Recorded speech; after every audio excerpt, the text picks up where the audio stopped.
Welcome to the U.S. Virgin Islands, a place of stunning natural beauty, rich culture, and deep-rooted community. But beneath its postcard-perfect exterior lies a complex and fragile food system. A system that, for generations, has weathered storms both literal and systemic.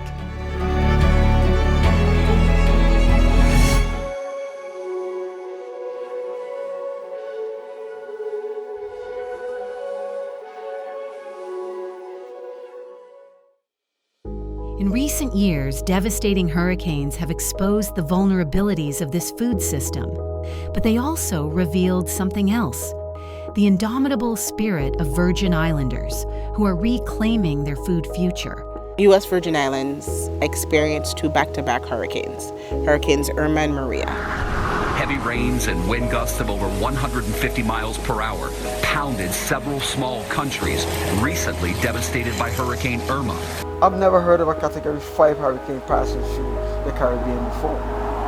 Now we are getting Category 4 and 5 hurricane. I survived the 2017 hurricanes, the strongest hurricane that we've seen in the Virgin Islands and the biggest hurricane we've seen in the Virgin Islands.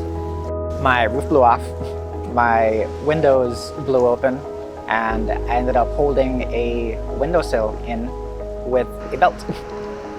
Leaned back horizontal, feet against the wall for, I don't know, I honestly couldn't tell you how long I was there. Along with not having power for 9 months, we also noticed that farmers had a really hard time getting their feet, their ground, their markets back up. I remember for 2 weeks there was literally no food on the island. There was nothing. Every store, every restaurant had been emptied out. Every fridge had been dead. And I don't want that again. Most of the food on these islands, more than 90%, comes from far beyond the horizon. One of the things about living on island is that everything, especially greens, they get wilted. Being stuck on an island, it's kind of hard. So a lot of our imported food is, might look good, you might buy it, and then literally you bring it home and the next day it's starting to get soft.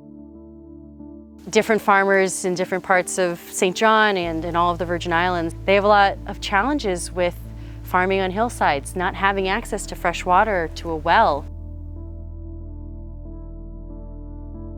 Imported, packaged, and shipped thousands of miles across ocean and time.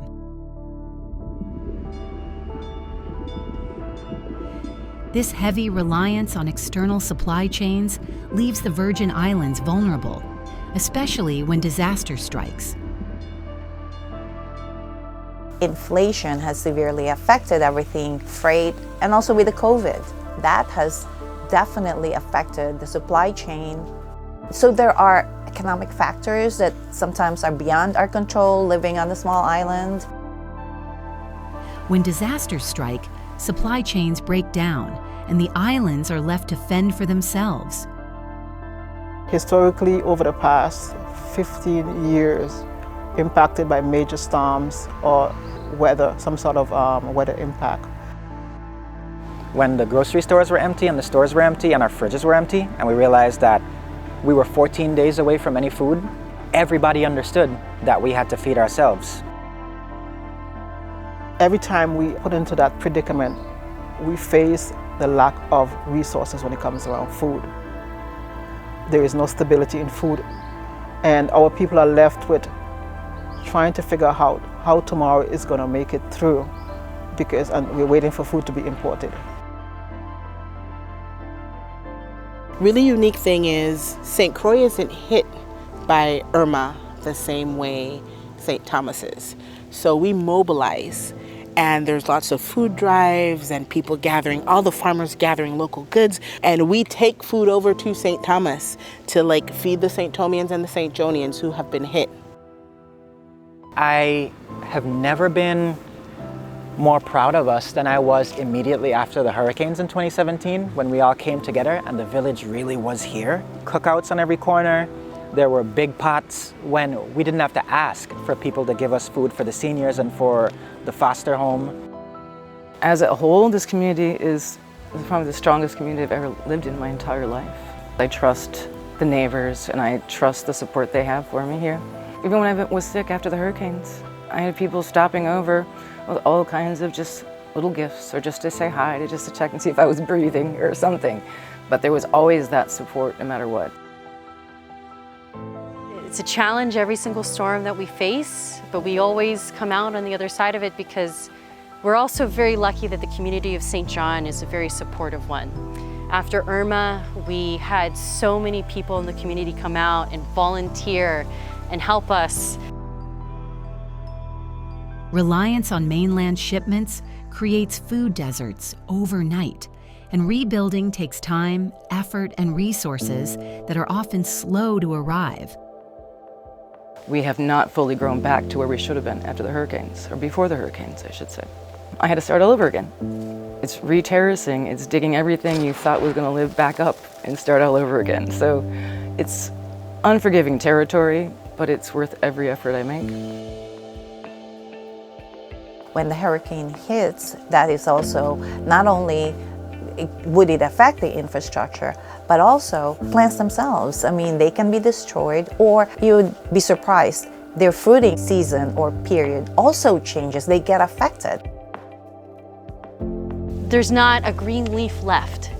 You have to completely replant. It's a lot of work. You have to till or hoe that soil again to be able to plant on it, because after the rain of any significant storm, that compacts your ground. There's so many little things that get affected by all of this. There's a lot of challenges. I mean, there's from the government to, have a tractor supply down here. We don't have none of those things down here. So whatever you need, you have to basically order it. With limited arable land, challenging infrastructure, and few large-scale producers, building a sustainable food system in the Virgin Islands has never been simple. But as we'll discover, it's also never been more essential. Geographically, St. Croix is 22 miles long by 7 miles wide. Despite 22 miles being apart from east to west, what's really interesting about the island is the quality of soil. The west end tends to have more arable, agricultural type soil, and they get more rainfall versus the east end. Access to arable land is quite a challenge. The challenges that we face are, let's start with the natural challenges, right? There's climate change, there was COVID, there is the ways in which people have been taught to gather. There's the limiting beliefs that USDA doesn't support them, local organizations don't support them. There is a small window to access money, and if you don't have the technical skill to write for that money, there's this barrier of people who actually have not been to the Virgin Islands being the people who review the grants. So what is sustainable to me makes no sense to the context of a grant reviewer who lives in Vermont and has never been to the Virgin Islands. So what I'm writing as a sustainability model, you can't fathom because you have no idea what life here is like, right? So there's this so that's a challenge, the disconnect between the context and the funding provided by both.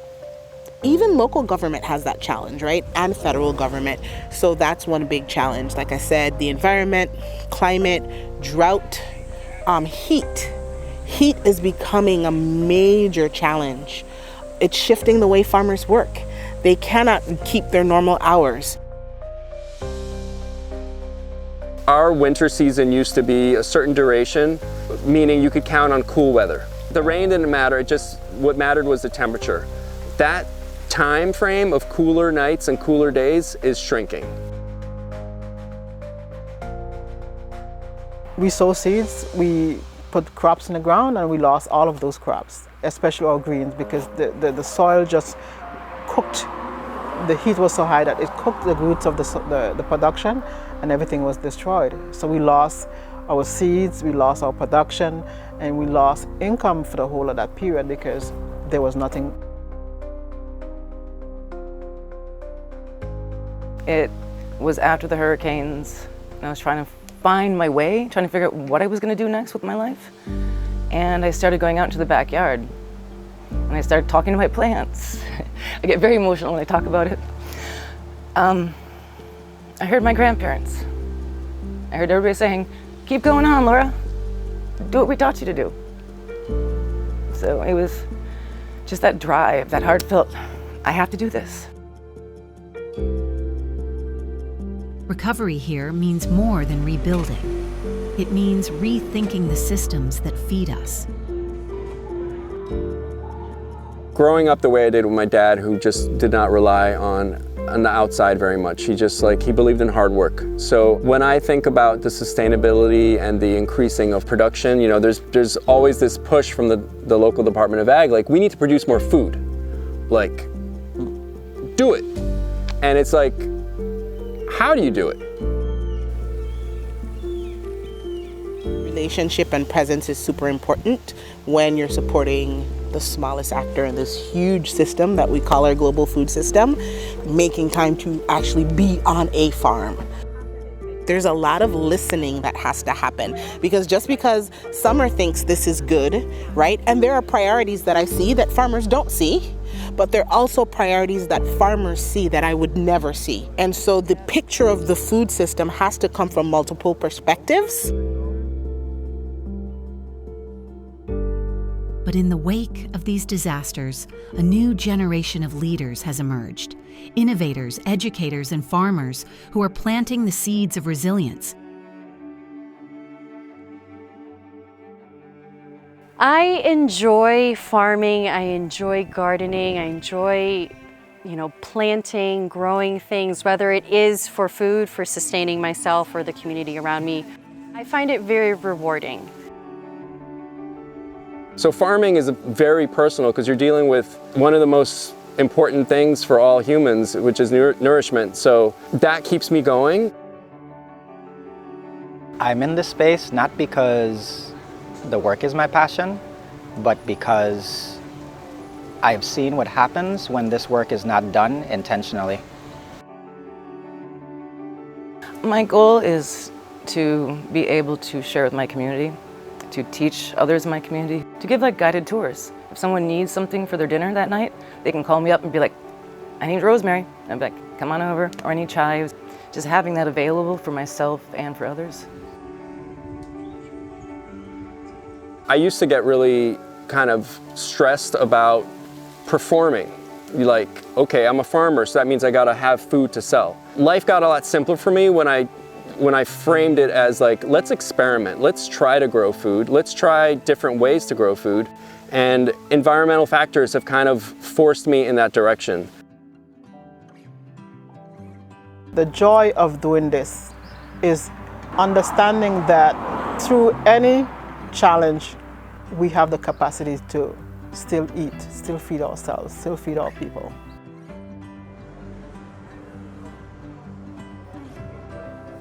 In a 20-foot climate-controlled trailer, a local innovator and his students grow leafy greens using hydroponic and aeroponic methods. They conserve water, reuse nutrients, and teach youth about sovereignty. I have the utmost respect for our agricultural scene, our agricultural workers, our agricultural visionaries that have brought us this far and that continue to carry the movement on their back with no support. And I think that what I want to do is show the rest of the community that how we have done it, as amazing as that work is not the only way that it can be done. Having young people on farms, it does multiple things. It inoculates them into just being outdoors. They're seeing the outdoors, they're doing stuff with their hands, they are seeing what they've done with their hands at the end of their time. And it's like no other feeling. We have a summer program and we house 40 children for the summer, ranging from age 6 to age 21. And within that summer program, we also teach them the same values that we teach our grandchildren. How to feed yourself, from seed product down to the harvesting and also culinary. We bring in a culinary professional that teach them on a one-on-one how to take what they harvest on a daily basis and prepare a meal. So when those 40 students leave here after 6.5 to 8 weeks of studies, they leave here knowing the understanding of how to utilize local food, and they also understand the production of local food. I try to incorporate like the summer camps with the youths, whereas they could see how we could generate and be able to use them into farming, so they could be able to help with seedlings, slipping, mulching, whatever we need to do, and get them kind of in tune in ways it's like it could benefit them in the future. I'm really, really thankful to be part of the space that allows our kids to grow up. Despite how things are, they dare to dream as hard and as big and as aggressively as they do. And so I think that in this space, like, you would call me an innovator. Yeah, absolutely. But I think that I spell innovation with an uppercase I, but the babies, they spell it in all caps. From backyard plots to cooperative models, these initiatives create more than food. They create knowledge, confidence, and interdependence. We have to learn to feed ourselves too. And if we don't feed ourselves, we starve. And the next generation, if they don't know that, what we going to do about our economy? We need to try to get the youth involved in agriculture too. I enjoy it. It's when you're out there, there's times where, our employees were all together and we'll chit chat and talk and laugh, and be together, but there's a lot of times where we're kind of just focused and honed in on doing a specific task, and you're just there with nature. You're getting your hands dirty, I've got the opposite of a French manicure. I've got a dirt manicure. Under there, it's all brown, it's all dirt, and I love it. It's natural. You feel grounded, you feel connected. Local organizations are charting new paths forward. The Virgin Islands Good Food Coalition coordinates farmer support, policy advocacy, and regional partnerships. So the goal of Good Food is to foster liberation through food sovereignty, food security, and sustainable regenerative agriculture, and that looks like market access. That looks like technical assistance and support. That looks like, hopefully soon, like financial monetary programs that allow farmers to apply for grants. That looks like disaster support. That looks like convenings so that the farmer's voice is leading the way in which this work happens. That looks like accountability to us. Our goal is to be accountable. There's been more and more organizations coming around to help. The organization that comes to mind the most is the Good Food Coalition. What we should have is a true assessment as what is needed and what is desired by our community to feel the freedom and liberation that empowers them to live their best life. Summer Sibley Brown and Nikki Schuster have given me so much encouragement, and not just words and emotional support literally, but also financial. They were able to get a grant. There was another year that was an extreme drought, and they were able to help me buy water. It wasn't much, but it was just like, oh, it's really nice to know someone's got our back. I cannot state enough how much I would not be here without the good people at We Grow Food Inc., the good people of the VI Good Food Coalition. I think that it is impossible for us to pretend that we got here by ourselves. I must say this last year, 2024, has been the most productive, cohesive, the greatest amount of interaction around the farming community.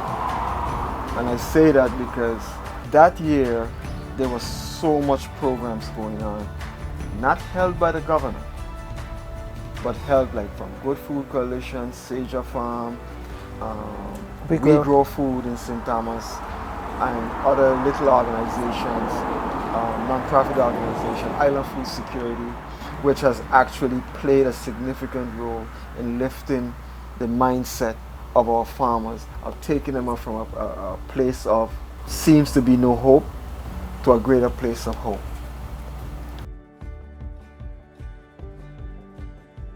So a typical day on the farm, it starts pretty early, especially here in the islands where it can get really hot in the summer times, the heat of the day. It's almost too hot to do too much. A typical day involves getting up, then writing in my logbook exactly what I need to accomplish that day. I'm in Google Workspace figuring out who I'm meeting with, what has to happen, what promises need to be kept, who's going to be on the road at farms, who's going to be in the Zoom calls, talking to both like local and national partners. We start our morning off by first thing coming up and preparing our farmers market, and that's from 10 a.m. to 5 p.m. The next area of impact for the morning is livestock. Mr. Brown handles that area, and he goes out in the field and allow our livestock to go out through the roaming process for the day. So we try and get a lot of work done that's out in the fields, harvesting, whatnot, and then we'll bring all of that into our garden center area here, package everything for restaurants or for customers who come directly to our market. Grant writing, there is operations things, right? Like there's the business of running food system support nonprofit, then there's the business of supporting farmers directly, which is our primary function, and to do that business. Make my way onto the farm, collect chicken feed, which is some store-bought, goes into a bucket, so it's a little bit of foraging for these things, and I feed the turkeys first and then the chickens. Make sure everybody has water. From that point, I will jump onto watering seedlings, and after that, it's whatever job needs to get done that day. Every morning it's watering, checking on things, starting seeds, just constant maintenance of like the fruit trees as well. So it's a good 2 hours of my day every day. We embedded ourselves in community, which then gave us an opportunity to authentically connect to them and learn. And that has built trust. It hasn't built trust in our capacity to achieve.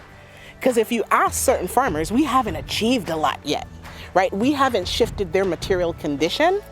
It has built trust in our intention. So people know that we intend to do good work. People know that we care. There is no single solution, but there is momentum. A collective push for food sovereignty, for sustainability, for justice. Those government agencies, departments who are responsible for the supporting of the industry, they are not properly funded. They don't have the resources, they're not given the resources to do so.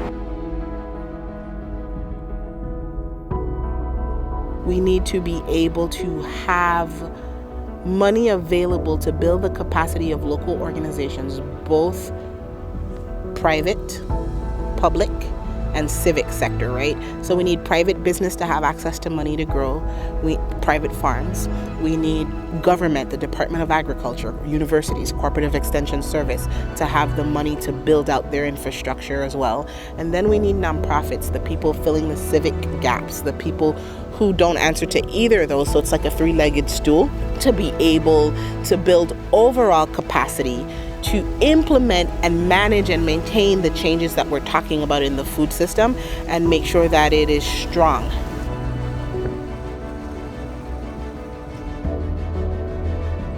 If I had the capacity and the funding like that, all these farms will be like up and running like a corporation.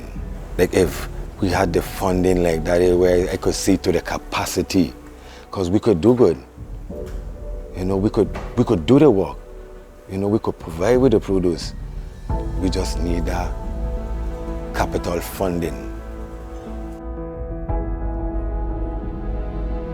In a perfect world, the collaboration actually can push through. That will really help the farmers a lot because one, if they're given the education and technical assistance on how to be more effective farmers, encourage innovative farming techniques such as vertical farming, hydroponics, aquaponics. In the U.S. Virgin Islands, food is more than survival. It's culture, connection, and commitment to a better future. Food is more important than most people think. The general population needs to think more about what they put in their mouth, where it comes from, who's producing it, and care about having their own gardens, care about what their neighbors are doing and they're growing. My suggestion is that we start at scale, right? So there's maximum usability because oftentimes people build really large things and they're 80% empty. So what I will say is I know what we need, I don't know what scale we need them at. There's got to be a much more effort and push on the local and federal government to help the farmers.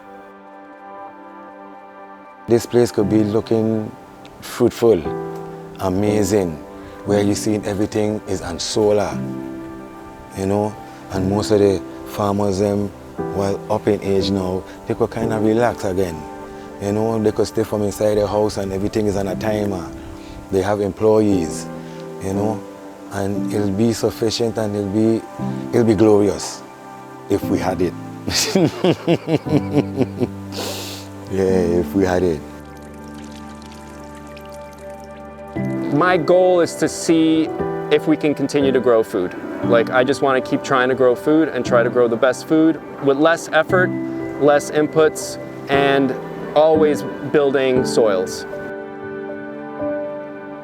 The next part of our work, hopefully in the next 5 to 10 years, is now showing that intention, attention, and our very deliberate action can lead to positive changes that impact the material condition of the farmer. It's a challenge every single storm that we face, but we always come out on the other side of it because we're also very lucky that the community of St. John is a very supportive one. After Irma, we had so many people in the community come out and volunteer and help us and, you know, put fences back up and help plant things. The beauty of the aftermath is the community that comes together and supports each other. I want that sense of community for us and clear skies too. I think it's really easy to come together in disaster. I think it's really easy to remember that it's all of us or none of us when we're about to die if we don't get together. I think it's a little bit more difficult when we're comfortable. There is a sacred smallness that we should seek. Our sacred smallness is first feeding ourselves. Like first, what is it I want on the plate for my children? Or for my mom? Or for my dad? Like what is it we feed ourselves first? Then all of the complicated things of this kind of like fall on the wayside. If I don't have quality water and quality food, I am not going to have a healthy life. Even just growing a small bed of arugula off your windowsill can change your life. Because without agriculture, there's no life. Yes, as a measure of sovereignty and a measure of food security, and it's tied to sustainable regenerative agriculture, and it's tied to a really beautiful overarching theme of liberation, but it's also tied to something really simple. What do you want your kids to eat tonight? This is not just a story of challenges, it's a story of community, of ingenuity, of a people rooted in resilience. together, they're growing something powerful.